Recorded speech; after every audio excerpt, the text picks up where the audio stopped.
আমার আগেই বক্তা, নির্মূলের রাজনীতি হাসিনা যখন শুরু করলো, এটা একটা সম্মতি সমাজের মধ্যে উৎপাদন করে নিয়ে তারপরে কিন্তু শুরু করছিল, এবং সেই সম্মতি উৎপাদন করার ক্ষেত্রে যেটা সহযোগিতা করছিল, যে লজিকটা, যে যুক্তিটা, সেটা হলো যে ওরা তো রেডিক্যাল, ওরা তো উগ্রপন্থী, এই জন্য ওদের নির্মূল করা যায়।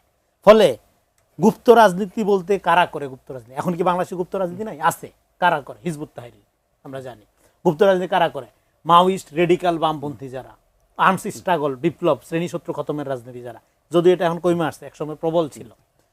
এই ধরনের রেডিক্যাল রাজনীতি যারা করে তারাই গুপ্ত রাজনীতি করে, এবং গুপ্ত রাজনীতি যারা করে তারা, এই সদস্যরা এক ধরনের মোরাল ইলুশনে ভোগে, একটা নৈতিক আপরাইজিং মনে করে। তারা কি, এই যে বিদ্যমান পুঁজিবাদী ব্যবস্থাপনা, এই যে বিদ্যমান গণতান্ত্রিক ব্যবস্থাপনা, এগুলোর মধ্যে দিয়ে কোনো মুক্তি নাই। মুক্তি হলো সে যে গুপ্ত চিন্তাটা ধারণ করে সেটার মধ্যে দিয়ে। ফলে সে একটা কল্পিত মোরাল হাইটে ভোগে, এবং এইটা, এই যে বিদ্যমান প্রকাশ্য, যেটা দৃশ্যমান জগৎ, এই জগৎকে সে অনুপযুক্ত মনে করে মানুষ, রাজনীতি, সভ্যতা এ পরিবর্তনের জন্য।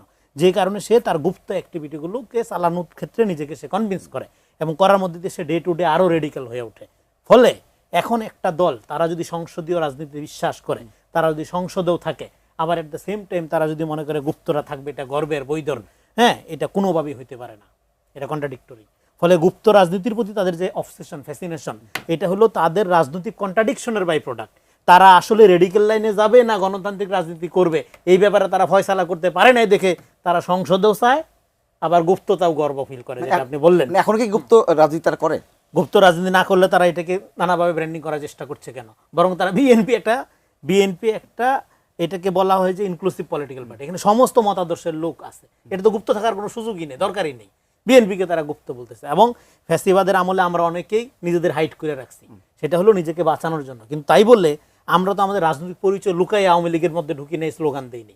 ফলে একটা হলো আপনি নিজেকে আড়াল করলেন, হাইট করলেন, আরেকটা হলো আপনি নিজের রাজনৈতিক পরিচয় আড়াল করে, যে ধরেন শিবির করে, কিন্তু সে ছাত্রলীগের মিছিলে গিয়ে স্লোগান দিচ্ছে, একটা শিবির ধর, দৈরা জবাই কর, এর মধ্যে সে তো নিজের আত্মহত্যা করে ফেলতেছে, নিজেকে নিজে হত্যা করতেছে।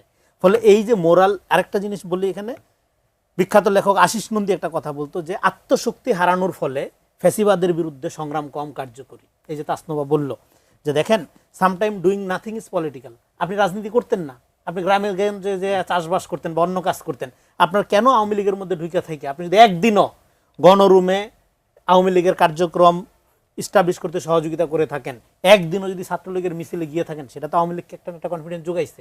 ফলে এই ফ্যাসিবাদী পুরা প্রক্রিয়া 18 বছর যে চলতে পারলো, সেইটার জন্য এই গুপ্ত রাজনীতির দায় নিতে হবে। কারণ আপনি না করতেন, আপনি অসহযোগিতা করতেন, আপনি নীরব থাকতেন, আপনার তো দরকার নেই কৌশলের মতো করে এটা করা। আরেকটা হলো কৌশল এবং নীতি, এই দুইটার মধ্যে যারা ব্যালেন্স করতে পারে না, মানুষের ট্রাস্ট তারা অর্জন করতে পারে না। দেখেন, ফ্যাসিবাদী আমলের এই যে বাস্তবতা, সেই বাস্তবতার মধ্যে সবাই গুপ্ত ছিল এটা বলা যাবে না।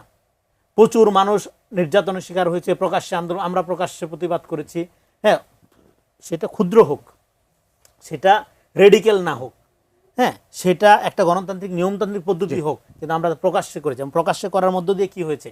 জনগণ আওয়ামী ফ্যাসিবাদের ব্যাপারে, আওয়ামী লীগ যে ফ্যাসিবাদের ন্যারেটিভ, এই ন্যারেটিভটাকে পুরাটাই অবিশ্বাস করে নিজেরাই একটা গণ অভ্যুত্থানের দিকে গেছে। এটা যদি গুপ্তভাবে থাকতো তাহলে কোনোদিনও যেত না। ফলে গুপ্ত রাজনীতি গণ অভ্যুত্থান সফল করে নেই। গুপ্ত রাজনীতি শুধুমাত্র ক্যাডার ভিত্তিক, শুধুমাত্র সশস্ত্র সংগ্রাম সফল করতে পারে।